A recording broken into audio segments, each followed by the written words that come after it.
Okay, hello everybody. Thanks for joining us today. I think we all have you on mute, so it says on the bottom there, if you'd like to ask a question, use the chat box and we'll check that periodically to see if there's anything in there. So our reflection today is from Sister Catherine Macaulay, who founded the Sisters of Mercy in Dublin, Ireland in 1824. The simplest and most practical lesson I know is to resolve to do good today, but better tomorrow. So, good words to live by. I'm going to, scroll back for a second, before I get into the other parts of this update, I do want to give an update on what's happening at Common Spirit Health that kind of made the rounds this week.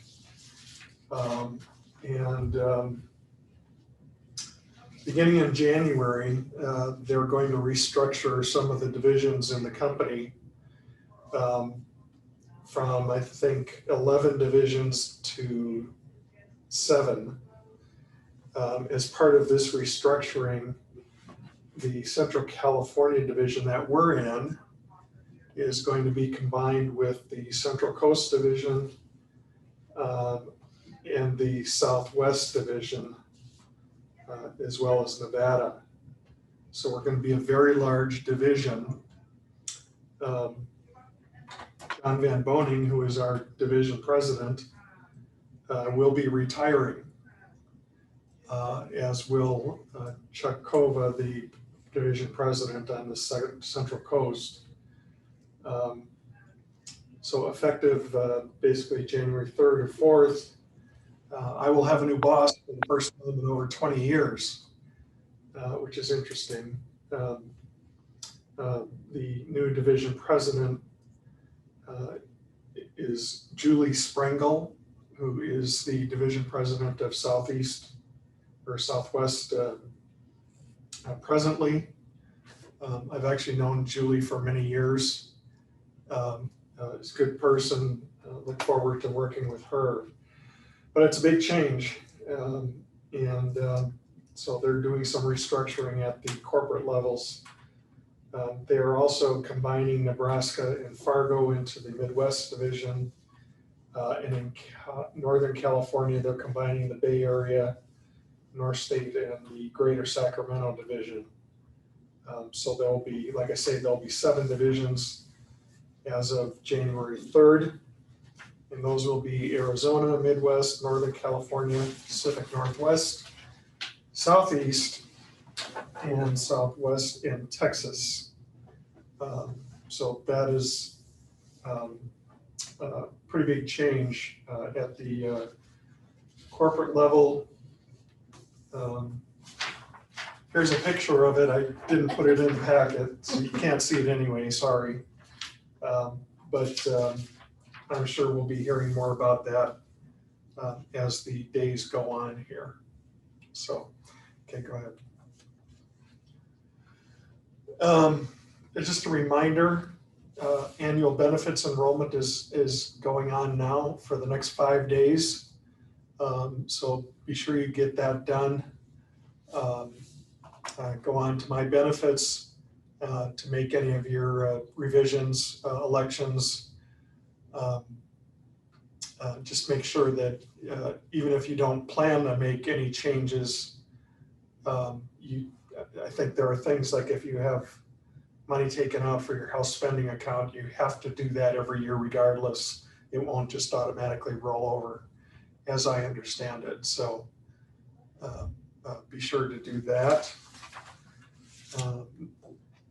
Next,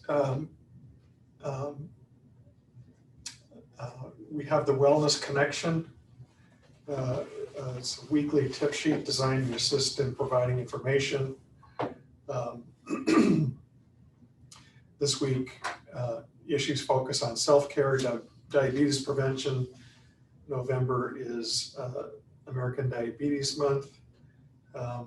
There are also other things via Update Connection, our employee newsletter, and Connect, the employee app. So download the app if you haven't done that already.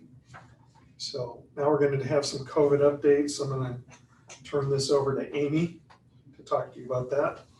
Okay, so as a community, we're seeing our COVID numbers increase, if you've been tracking it, and then internally, we've seen our numbers go up a little bit week over week. Also, our number of acute patients in the ICU and vented patients continues to go up. We're not certain that this is the beginning of another surge, but we are watching it on a day-to-day basis. As we prepare for our Joint Commission and increased rounds are occurring, it was found that not every break room had made their break rooms appropriate for social distancing. So no shared foods or staff social events, so staff are not asked to not bring food to share or accept food from others, store-bought or homemade. These activities increase the risk of COVID-19 transmission. And as we approach the holidays, I know that this may change some of your past practices, but no potlucks for Thanksgiving or Christmas or anything like that. They're prohibited, including placing any food out to share in a break room or other common area. This includes staff baby showers, retirement celebrations, and any other staff social events on campus. And let's see, social distancing, remember in elevators, break rooms, and dining tables. A lot of focus was on this at the beginning of COVID. I know we had our COVID surge, and since then when our numbers were lower, I know that some of the practices have been lax.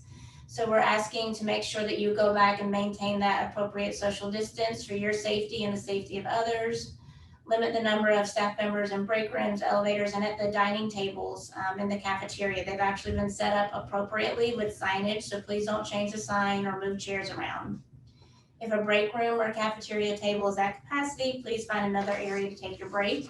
We've asked for visitors not to be in our common areas, so some of those areas that are not typically for staff should be available at the present moment. And remember to wear your mask at all times unless eating or drinking.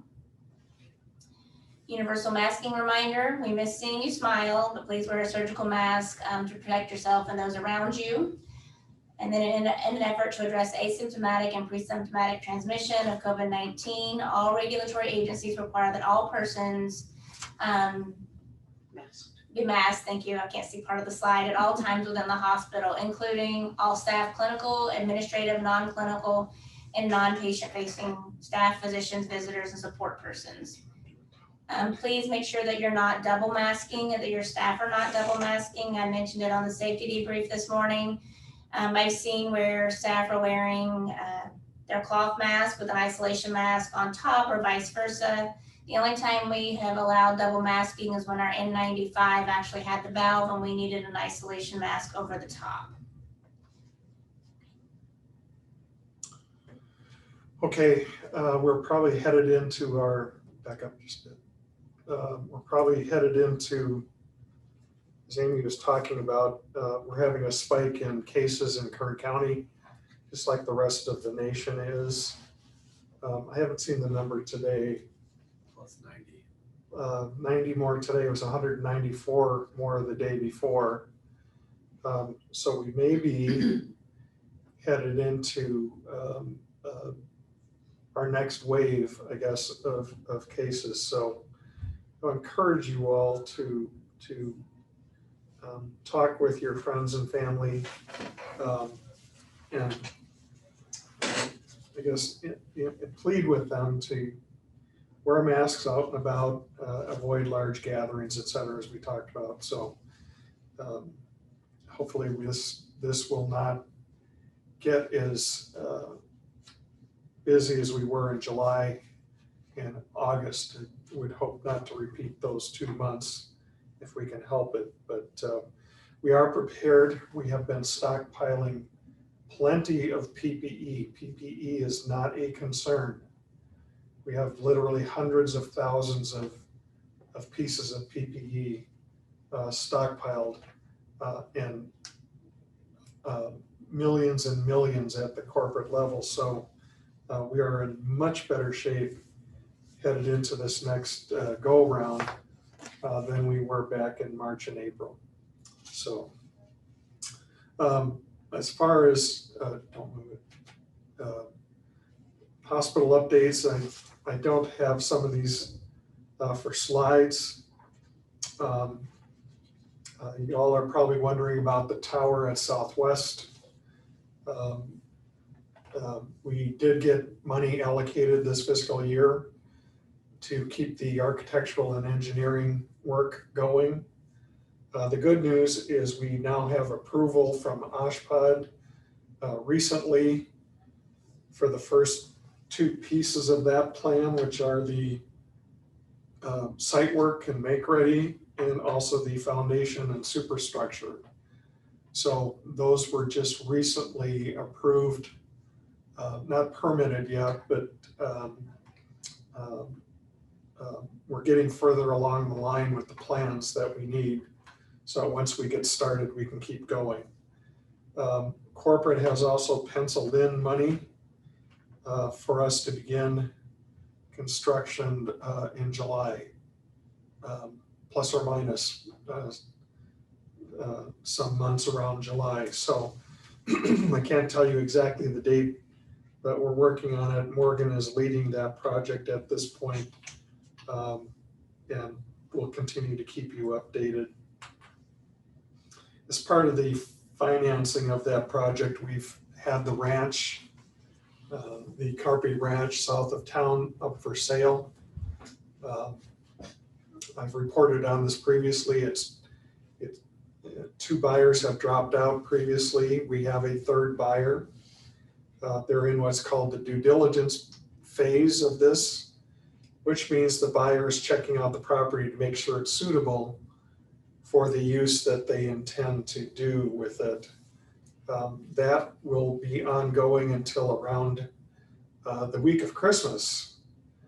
So if all works out well, we'll have a nice Christmas present with the ranch being sold and that money being used as the donor intended to construct the new tower out at Southwest. So stay tuned on that. Probably the biggest thing I want to talk about today is Joint Commission is right literally around the corner. There was discussions with them this morning. It appears that they will be coming the week of November 16th. So I will ask all of you to help us prepare, be ready. And that means looking around your department, making sure that everything is in its proper place according to all of the rules that we have to follow. I know we sometimes tend to forget about those, but it is super important that everything be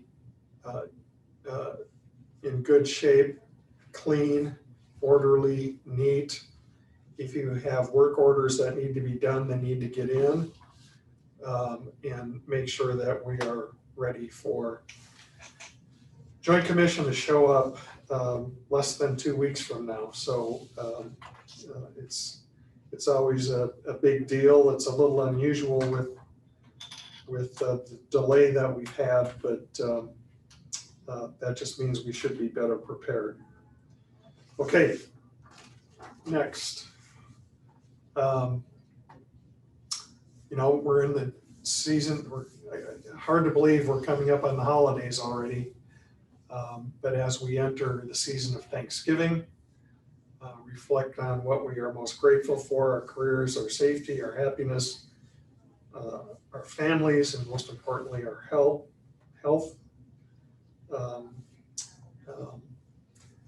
We're being called to ensure the health of our community like never before.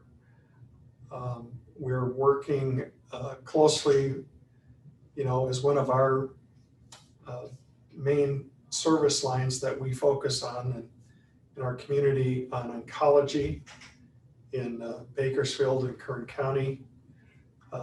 The foundation has, and you all through the Friends of Mercy have helped us purchase equipment, both for oncology, for respiratory therapy, and many other things. So This year, as you know, you have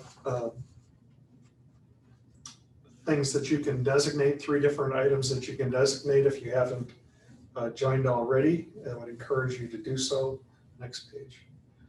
On the spirit of giving, you can find a pledge card in the Mercy Downtown and Mercy Southwest administrative offices. You can also do it electronically, and that information is in the update connection as well.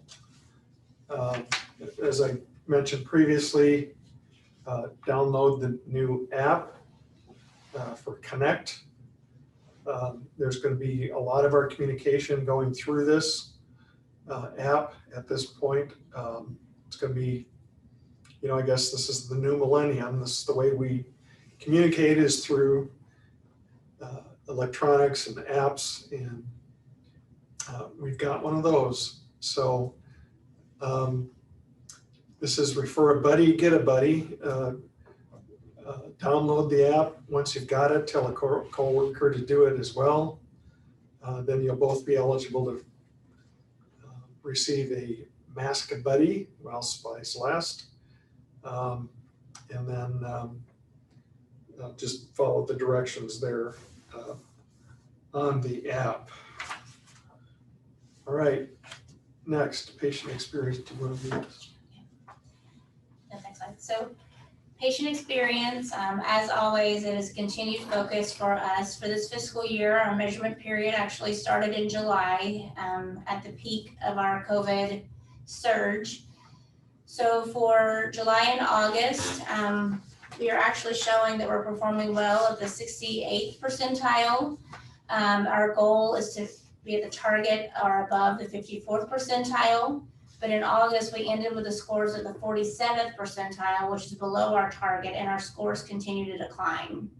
We have an overall HCAHPS composite, which you see on your screen, which will be lower once they update the time frame that is listed at the bottom of that slide. And as we continue moving forward, we have 10 separate goals related to patient experience that have champions and co-champions, and that you should work with your leader on your unit to see how you impact the patient's experience. We all have an impact. You can go to the next slide, okay. Our behaviors for patient-centered care, and this is for all of us, whether or not we are having direct patient connection at the bedside, whether it's over the phone with the patient or their family members. So even though we have a mask on, we want to make sure we're making a personal connection, smile, introduce yourself, get to know your patients. At this point, I see people smiling with their eyes since you can't see their mouth. Please be sure to narrate the care. When we have limited visitors in-house, our environment is increasingly scary to those we are caring for. So please explain what is happening and what to expect, because they no longer have the additional family members at the bedside who can sometimes help narrate the care.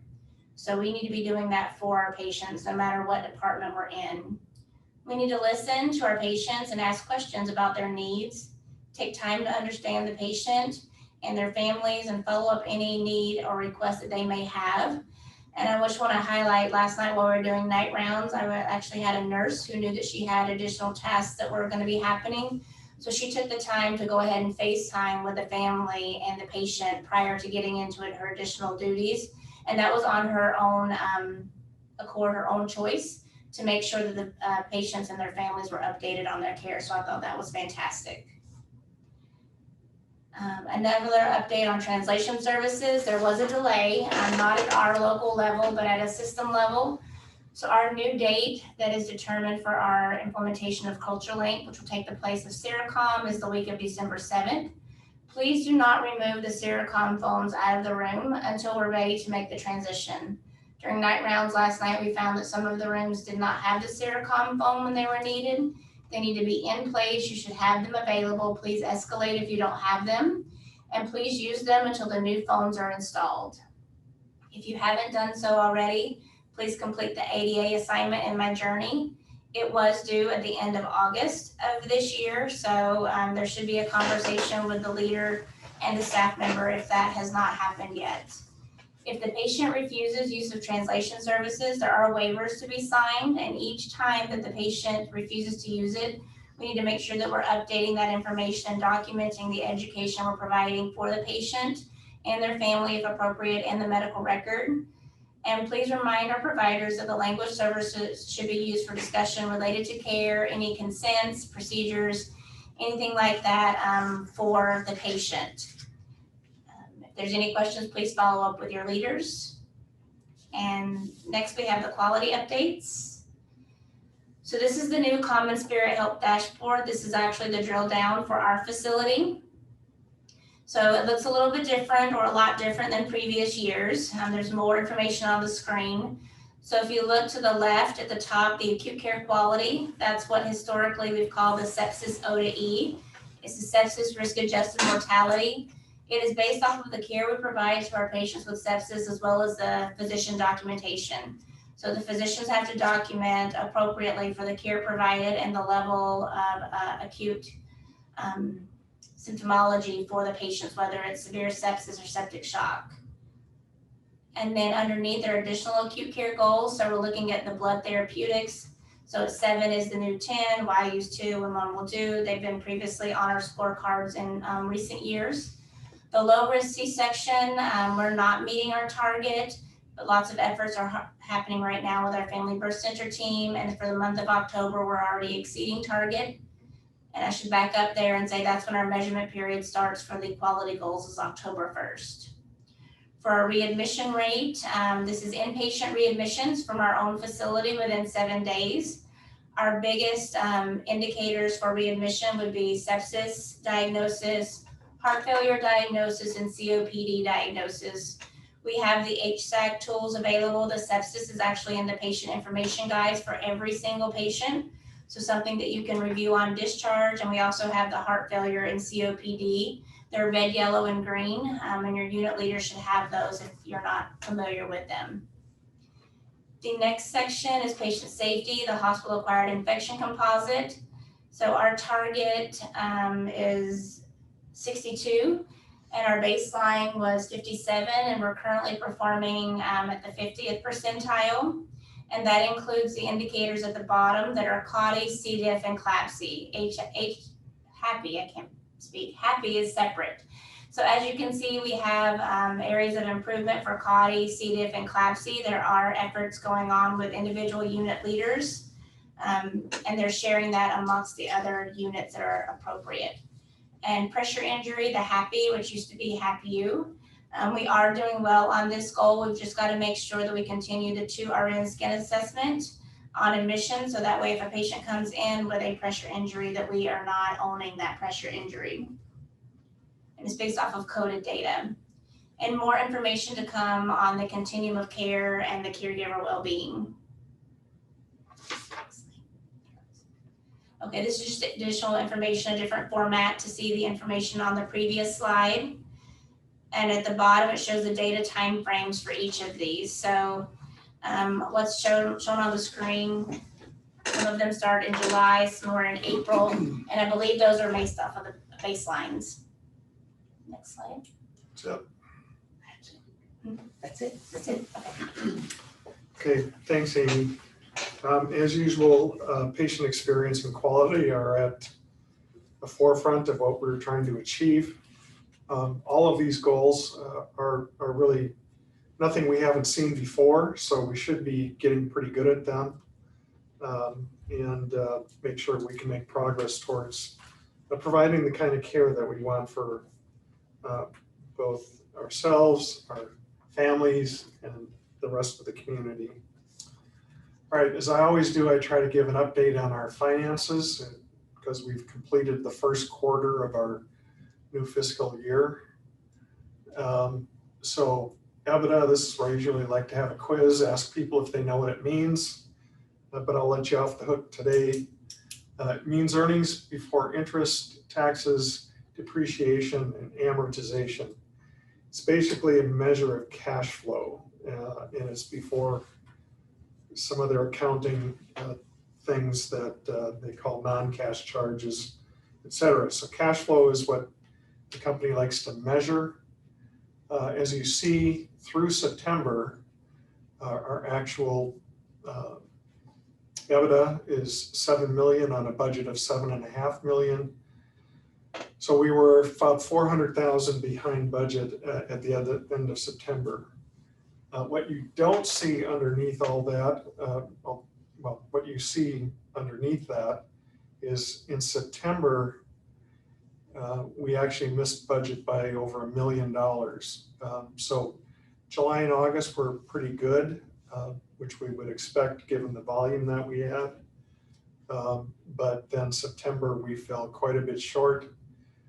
It looks like we will miss again in October by another $1 million. So we're now in a period of a little bit of a struggle financially. That's why you will relentlessly hear us talking about productivity. I know that nobody likes to hear about that, particularly when you're being flexed and other things. But it's important that we steward our resources and try to make the budgets that we have in order for us to continue doing what we need to do. That says the most recent pay period of 10/17. We just got the one for October 31st, and it worsened somewhat to 95.7. So we're going to be needing to work on that. And year to date, we've now fallen below 100%. So next page. Some of the volumes that we had for September. Our inpatient surgical volume was down, which was one of the reasons we missed. Our outpatient surgical volume was up, but that doesn't pay as well as the inpatient volume. Births were down a little bit. Total admissions were down. ER visits and outpatient visits were up. So you're wondering, why did we miss budget by so much in September? Part of that is due to the costs of our contract labor, having to bring travelers in to supplement our staffing. Of course, overtime and double time, all those add up. We've got increased cost of drugs that have been consistent throughout this COVID pandemic. And also a big number related to PPE. We were over budget by almost $500,000 for PPE in September. And then employee benefits, particularly our healthcare coverage, was over budget by about $400,000 for the month. So that all added up to give us an outcome financially that we didn't expect. So that's the reason for that. So I've actually reached the end of the agenda for today. I do not see any questions in the chat box, although I don't even see the chat box. Is there something under there? Okay. Yeah, there's no questions in the chat box, so I'm going to close this just by saying, you know, it has been a difficult last 6 months. We're probably heading into another wave. As always, we appreciate all that you're doing, all of the things that we need to do to care for our community and the people who come and we are serving. So I appreciate everything you're doing. I'm not sure whether we're having a town hall next month, but if we do, I'll be talking to you then. In the meantime, I hope you have a great Thanksgiving, and we'll talk to you soon. Thank you.